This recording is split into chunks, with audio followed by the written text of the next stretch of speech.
I always considered myself a rational person, not one to be swayed by tales of the supernatural. But my recent move to an old, quaint house in the countryside tested my skepticism. The house, a Victorian-era relic, was filled with character and charm and, as I would soon discover, something far more sinister. It began with a discovery in the attic. While unpacking, I found an old trunk, dusty and covered in cobwebs. Inside were various antiques, old clothes, faded photographs, and at the bottom, a porcelain doll. The doll was exquisite, dressed in a delicate lace dress, her glass eyes unnervingly lifelike. Something about her seemed off, but I dismissed it as my imagination. I decided to place the doll on a shelf in the living room, thinking it would add a touch of vintage charm to the space. Little did I know, this innocent act would set off a chain of terrifying events. That night, I had trouble sleeping. I tossed and turned, plagued by a sense of unease I couldn't shake off. Around midnight, I heard a faint whispering sound. I strained to listen, but the noise stopped as soon as I paid attention. Convincing myself it was just the creaking of the old house, I eventually fell asleep. The next morning, I found the doll had moved. Instead of sitting on the shelf, it was now on the coffee table. I lived alone, and I knew I hadn't moved it. Unease turned into dread, but I tried to rationalize it. Perhaps I had moved it and forgotten. But the pattern continued. Each night, the whispering grew louder, and each morning, the doll would be in a different spot. I began to notice other strange occurrences. Doors creaking open, cold drafts in rooms with no windows, and shadows that seemed to move on their own. Determined to get to the bottom of this, I decided to investigate the history of the house and the doll. I visited the local library and discovered that the house had once belonged to a family named the Harpers. They had a daughter, Emily, who had died tragically at a young age. The doll, it seemed, had belonged to her. Further digging revealed rumors of Emily's death being shrouded in mystery. Some locals whispered about a dark presence in the house, and others spoke of the doll being cursed. The more I learned, the more I realized that the strange occurrences started after I brought the doll down from the attic. One night, the whispering became unbearable, almost as if someone was speaking directly into my ear. I shot up in bed, my heart pounding. As I turned on the light, I saw the doll sitting at the foot of my bed, its glass eyes staring at me. My blood ran cold. Gathering my courage, I picked up the doll and marched to the attic. I intended to put it back in the trunk, hoping to end the nightmare. But as I opened the trunk, a gust of icy wind blew through the room, slamming the attic door shut. In the dim light, I saw a shadowy figure standing in the corner of the attic. It was a young girl, her eyes filled with sorrow. "Why did you leave me?" she whispered. Her voice was the same one I had been hearing every night. Realizing it was Emily, I spoke softly, "I'm sorry. I didn't know." She pointed to the trunk, and I saw an old, torn photograph of Emily holding the doll. Understanding her pain, I placed the doll back in the trunk and closed it gently. The whispering stopped, and the shadowy figure vanished. Since that night, the house has been quiet. The doll remains in the attic, and I've made peace with whatever spirit lingers here. Emily, it seems, just wanted to be remembered, not forgotten in the dust of history. I still live in the old house, and sometimes I think I can hear faint laughter, like a child's. But it no longer fills me with dread. Instead, it reminds me that some memories, no matter how painful, deserve to be honored and remembered. And so, the forgotten doll remains, a silent guardian of a child's memory, and a reminder of the thin veil between our world and the unknown.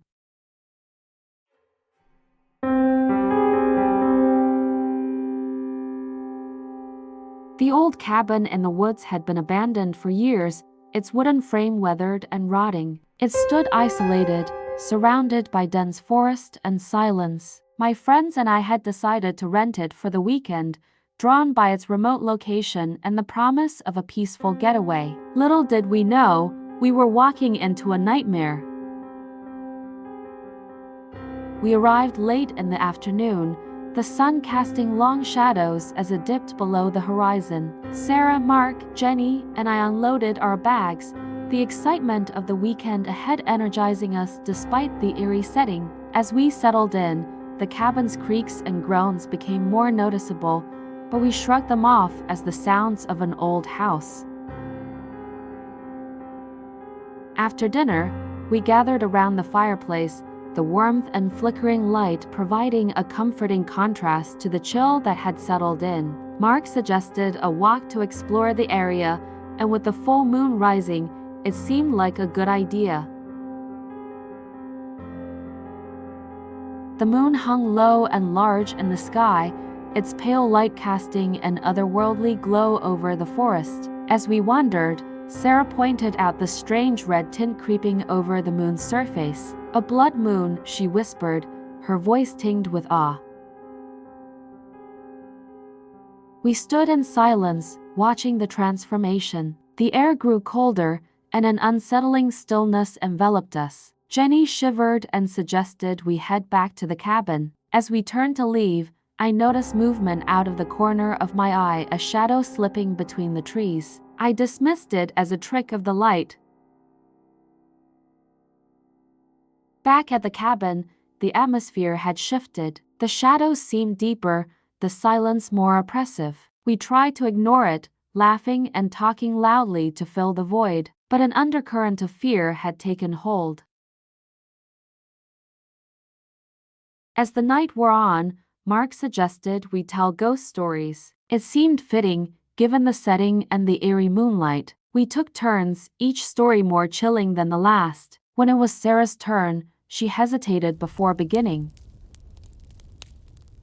"There is a legend about this area," she said slowly. "An old story about a woman who was accused of witchcraft. She was hunted down by the villagers and burned at the stake during a blood moon. They say her spirit haunts these woods, seeking revenge on those who entered during the blood moon." A nervous laugh rippled through the group, but the tension was palpable. Mark, ever the skeptic, scoffed. "It's just a story, right? Nothing to worry about." As if in response, the wind howled, rattling the windows and causing the fire to sputter. We jumped, our laughter dying in our throats. Suddenly, there was a knock at the door. We stared at each other, unsure if we had really heard it. "Who would be out here at this hour?" Jenny whispered. Mark, trying to act brave, stood up and walked to the door. He hesitated, then opened it. The cold night air rushed in, but no one was there. He stepped outside, peering into the darkness. "There's no one here," he called back. We breathed a collective sigh of relief, but it was short-lived. When Mark closed the door, we saw a faint, bloody handprint on the wooden frame. Fear gripped us as we realized we were not alone. Panic set in, and we huddled together, debating what to do. The handprint was wet and fresh, unmistakably real. The rational part of my mind tried to find an explanation, but the fear was too overwhelming.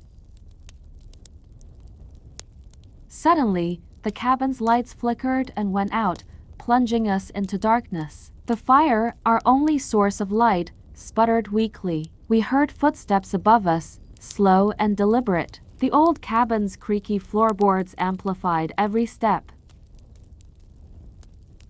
"Who's up there?" Mark shouted, but there was no response. We grabbed the few flashlights we had and cautiously made our way upstairs. The hallway was empty, but the air was thick with tension. At the end of the hall, the attic door stood slightly ajar, a faint red glow emanating from within. We approached the attic door with trepidation. Mark, leading the way, pushed it open, and we climbed the narrow stairs. The air grew colder with each step, the red glow intensifying.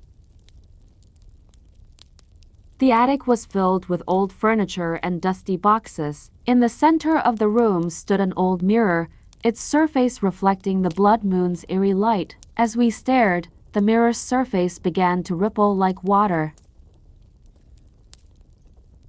A figure appeared in the mirror, a woman with long, dark hair and hollow eyes. Her gaze locked onto ours, and she began to speak, her voice a whisper that echoed in the room. You have trespassed on my land during the blood moon. Now, you must pay the price.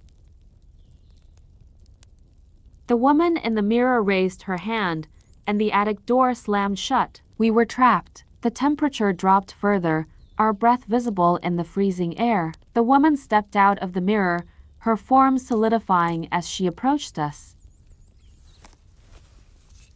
Leave now, or suffer my wrath, she hissed. Desperation took hold, and we scrambled for the door. It wouldn't budge. The woman reached out, and as her hand touched Mark's shoulder, he screamed, collapsing to the floor. Mark, Jenny cried, rushing to his side. Go, he gasped, his face pale. Get out of here. We couldn't leave him behind. Summoning every ounce of courage, I faced the spirit. What do you want from us? She stared at me with eyes full of malice. Your lives for my suffering. You must atone. Sarah, who had been silent until now, stepped forward. There must be another way, she pleaded. Tell us how we can help you find peace. The spirit hesitated, her anger giving way to sorrow. My body was never given a proper burial. Find my remains and lay them to rest, and I will leave you in peace. Where can we find them? I asked, my heart pounding.